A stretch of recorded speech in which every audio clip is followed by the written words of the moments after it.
Narito ang iba't ibang fire incident na mabilis na nirespondihan ng UNCV News and Rescue Team at UNTV Fire Brigade.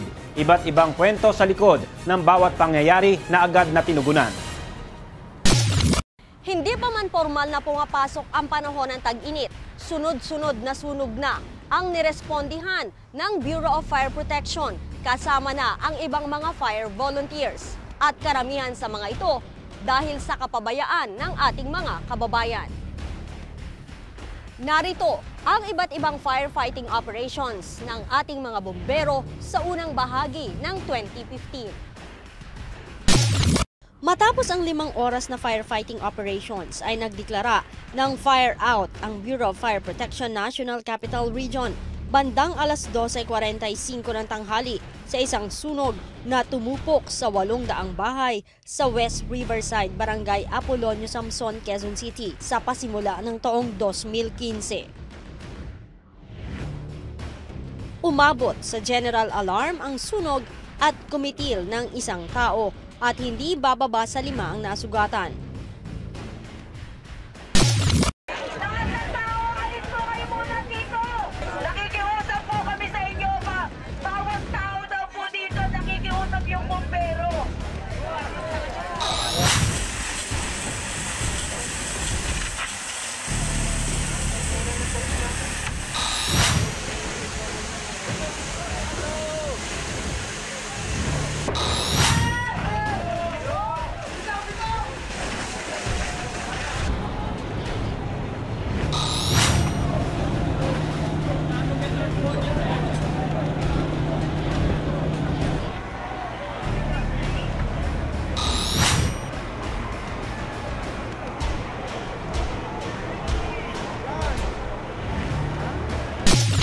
Kinilala ang nasawi na si Jacqueline, 18 taong gulang. Mahigit na 4,000 pamilya ang nawala ng tirahan. Sa pagtaya ng BFP, nasa mahigit 3 milyong piso ang pinsala sa ari-arian ng mga residente. Samantala, isang bumbero ang naputulan ng daliri matapos na masabugan ng liquefied petroleum gas. Ang kawawang bombero ay nakilala sa pangalang Paul Manuel. Ayon kay BFP District Fire Marshal Colonel Jesus Fernandez, nagmula ang sunog sa isang sinindihang kwitis. Sana po ay umiwas tayong gumamit ng mga paputok dahil maaari pong sanhi ng pagkasunog ng ating mga ari-arian. So ito po isang ehemplo na yung hindi po tamang paggamit ng mga paputok ay nakakapagdulot po ng pinsala, hindi lang po doon sa area niya, kundi nakadadamay din ng mga kabahayan dito sa mga kapitbahay niya.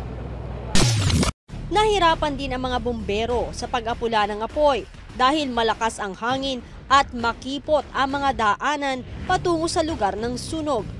Mabilis din ang pagkalat ng sunog dahil gawa sa light materials at dikit-dikit ang mga bahay ng mga informal settlers.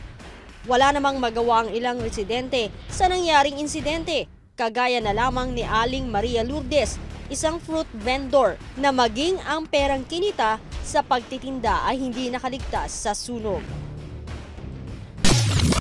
Yung mga pera naman namin na napagbenta namin kapon na nagtitinda kami ng prutas, sa taranta ko naman, hindi ko naman nadala na.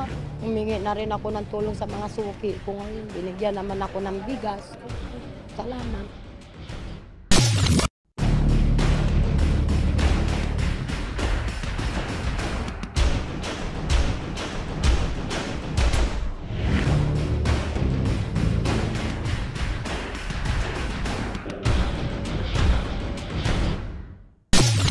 Dahil sa isang simpleng kapabayaan, maaaring mauwi sa kapahamakan. Ako po ang inyong lingkod, Leia Ilagan, Senior Correspondent at Trained First Aid Provider. Tulong muna bago balita, Quick Action Team! Sa oras ng peligro at sakuna, alistong kaisipan at alertong kamalayan ay mahalaga upang makaiwas at makatulong sa iba. Narito ang emergency hotlines ng UNCV News and Rescue Team National Capital Region upang tulong ay maasahan, maging responsableng mamamayan.